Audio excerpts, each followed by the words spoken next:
You ask Tiger to solve. This deals with linear equations with one unknown. The final result is x equals -5/3. Let's solve it step by step. Simplify the expression. Break up the fraction.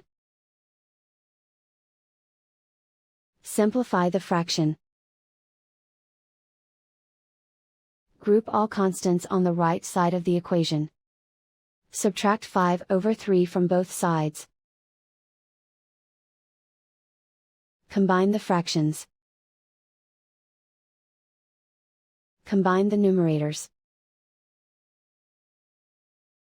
Reduce the zero numerator. Simplify the arithmetic.